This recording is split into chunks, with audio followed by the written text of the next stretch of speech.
बार बार दाजू कहलाना सुनना अच्छा नहीं लगता था, लेकिन मदन वह दाजू बार बार कहता था। तभी एक दिन लेखक मदन को कहता है, मदन इधर आओ। आया दाजू। दाजू शब्द की आवृत्ति पर जगदीश बाबू के मध्यम वर्गीय संस्कार जाग उठे। अपनत्व की पतली डोरी अहम की तेज धार के आगे न टिक सकी कि उन्हें बुलाया मदन को और कहा, और उनके जो मध्यम वर्गीय के एक अच्छे संस्कार वो जाग उठे और अपनेपन की जो एक पतली डोर थी वह अहम के आगे तेज धार के आगे टिक न सकी। दाजू चाय लाऊं? लेखक, चाय नहीं, लेकिन ये दाजू दाजू क्या चिल्लाते रहते हो दिन रात, किसी की प्रेस्टीज का ख्याल भी नहीं है तुम्हें? तो लेखक गुस्सा हो गए, ठीक है, बार बार दाजू दाजू लगा रखा है, क्यों चिल्लाते रहते हो रात दिन कि किसी की प्रेस्टीज का ख्याल नहीं है तुम्हें? प्रेस्टीज यानी कि इमेज, एक आइडेंटिटी जिसके द्वारा व्यक्ति पहचाना जाता है। जैसे स्कूल कॉलेजों में तो कई बार ऐसा होता है, गली मोहल्ले में भी, कि हर एक व्यक्ति का एक नाम होता है, लेकिन कई व्यक्ति उन नामों को बिगाड़ देते हैं तो एक प्रेस्टीज वो बन जाती है। तो इस प्रकार ये दाजू दाजू बार बार बोलने पर जो लेखक है वो गुस्सा होते हैं। जगदीश बाबू का मुंह क्रोध के कारण तमतमा गया, शब्दों पर अधिकार न रख सका। मदन प्रेस्टीज का अर्थ समझ सकेगा या नहीं यह भी उन्हें ध्यान नहीं रहा, पर मदन बिना समझे ही सब कुछ समझ गया था। अब जगदीश बाबू एकदम क्रोध में आ गए और गुस्से के कारण उनके शब्दों पर अधिकार नहीं रहा। वैसे भी कई बार व्यक्ति अगर गुस्से में हो तो वो गलत तरीके से या गलत शब्द उच्चारण कर देते हैं, उन्हें पता नहीं होता कि वो क्या बोल रहे हैं, क्योंकि क्रोध है। और वो ये भी नहीं सोच पाए कि ये प्रेस्टीज ये तो बहुत भारी शब्द है अंग्रेजी, वो मदन समझ पाएगा भी या नहीं, क्योंकि वो तो पढ़ा लिखा नहीं है, ये भी ध्यान में नहीं रहा। लेकिन जैसे ही गुस्सा किया तो मदन बिना समझाए सब कुछ समझ भी गया। मदन को जगदीश बाबू के व्यवहार से गहरी चोट लगी। मैनेजर से शिद्दत का बहाना कर वह घुटनों में सिर के कोठरी में सिक्कियाँ भरता रहा और रोता रहा। घर गांव से दूर परिस्थिति में मदन जगदीश बाबू के प्रति आत्मीय प्रदर्शन स्वाभाविक ही था। इसी कारण आज प्रवासी जीवन में पहली बार उसे लगा जैसे कि किसी ने उसे ईजा की गोद से बाबा की बाहों के और दीदी की आंचल की छाया से बलपूर्वक खींच लिया हो। परंतु भावुकता स्थायी नहीं हो तो रो लेने पर अंतर की घुमटती वेदनाओं की आंखों की राह बाहर निकाल लेने पर मनुष्य जो भी निश्चय करता है वे भावुक क्षणों की उपेक्षा अधिक विवेकपूर्ण होती है।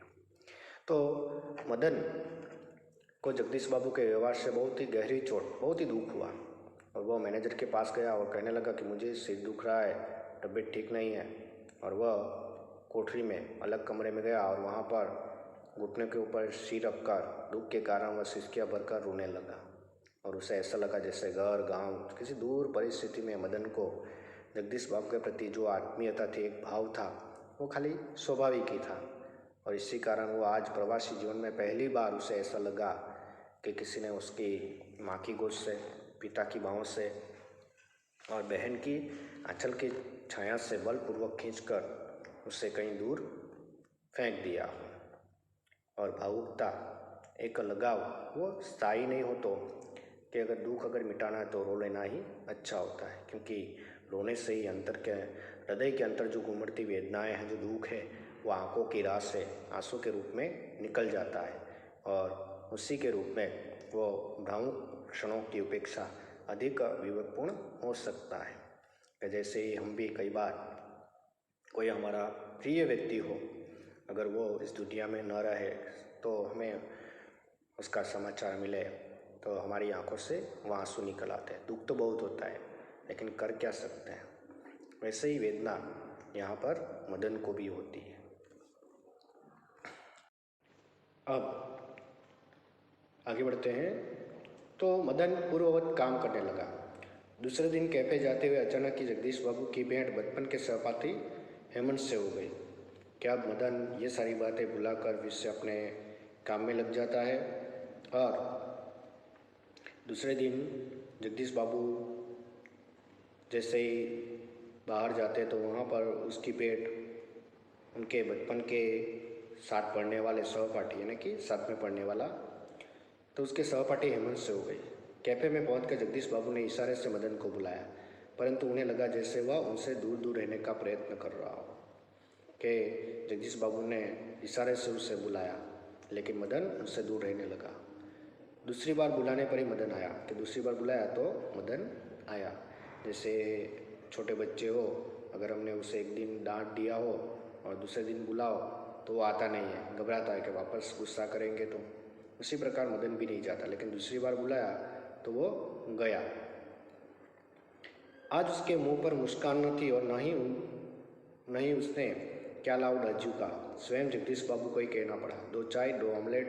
परंतु तब भी लाया दाजू कहने की अपेक्षा लाया साफ कर वह चल दिया, मानो दोनों अपरिचित हो।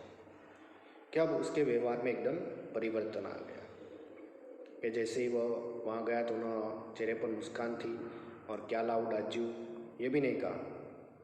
लेखक जगदीश बाबू ने ही कहना पड़ा कि 2 चाय और 2 ऑमलेट, और ऑर्डर लेने के बाद भी लाया दाजू की उपेक्षा उसने लाया साहब कहकर वो आगे बढ़ गया और मानो जैसे कि दोनों अपरिचित ही हो। शायद पहाड़िया है, हेमंत ने अनुमान लगाकर पूछा।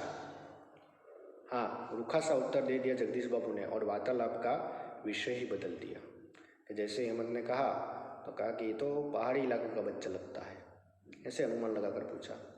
तो जगदीश बाबू ने कहा कि हाँ, रूखा सा, कि जैसे ही कोई हमें पूछता है और हम ऐसे ही कह देते कि हाँ होगा, तो इस प्रकार उसने जगदीश बाबू ने कह दिया और जो बात कर रहे थे उसका विषय एकदम बदल दिया।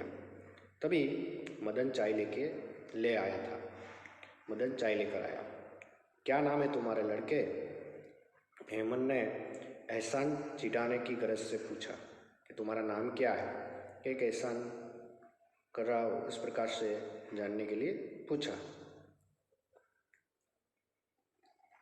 कुछ क्षण के लिए टेबल पर गंभीर मौन छा गया। जगदीश बाबू की आंखें चाय की प्याली पर ही झुकी रही। मदन की आंखों के सामने विगत स्मृतियां घूमने लगी। जगदीश बाबू का एक दिन ऐसे ही नाम पूछा।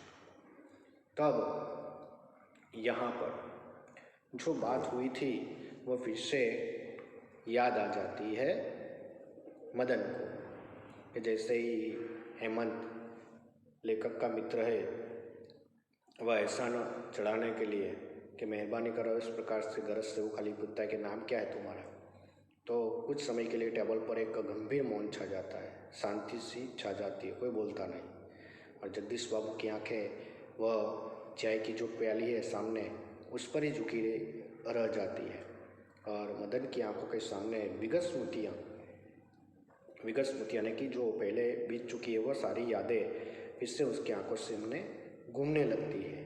और जगदीश बाबू का भी एक दिन ऐसे ही नाम पूछा था।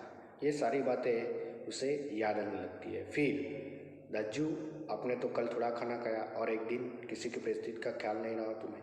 तो ये सारी चीज़ें मदन को फिर से वापस याद आने लगती है कि कैसे उन्हें मिला, नाम पूछा, किस तरह से वो अपने परिवार और बड़े भाई के रूप में दाजू को मानने लगा।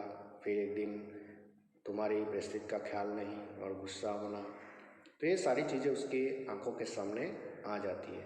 जैसे हम भी जिस स्कूल में पढ़े हो वो मित्र अचानक हमें 10-15 साल के बाद मिले तो सारी चीज़ें वो वापस याद आ जाती है। जगदीश बाबू ने आंखें उठाकर मदन की ओर देखा। उन्हें लगा जैसे अभी वह ज्वालामुखी सा फट पड़ेगा।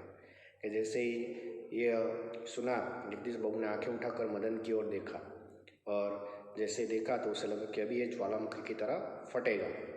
हेमंत ने आग्रह के स्वर में दोहराया, क्या नाम है तुम्हारा? फिर हेमंत ने आग्रह विनती करते हुए फिर से वह कहने लगा, नाम क्या है तुम्हारा? तभी मदन कहता है, बॉय कहते हैं साहब मुझे। संक्षिप्त सा उत्तर देकर वह मुड़ गया। आवेश में उसका चेहरा लाल होकर और भी अधिक सुंदर हो गया था। तो जैसे हेमंत ने पूछा तो उसने कहा कि बॉय कहते हैं मुझे साहब। संक्षिप्त यानी कि शॉर्ट में, बहुत ही टूक में, शॉर्ट आंसर। एक ही शब्द में उसने कहा और वह मुड़कर चला गया। लेकिन आवेश में, गुस्से में आकर जो उसका चेहरा लाल हो गया था, उस चेहरे पर एक अधिक सुंदरता वह दिखाई दे रही थी। तो यहाँ पर दाज्यू के अर्थ में जो बड़ा भाई है उसके रूप में यह शीर्षक सार्थक होता है। और जिस तरीके से जगदीश बाबू और मदन के बीच जो एक अजनबीपन था वो दूर हो जाता है, लेकिन जिस तरह से जगदीश बाबू का क्रोध फिर मदन को अपने जीवन के जो सुख पल, जो माँ, पिता, बहन और बड़े भाई की जो कमी थी वो पूर्ण हुई थी, वह आशा टूट जाती है। तो इस तरह से यह गद्य दाज्यू बड़े भाई के रूप में रखा गया है।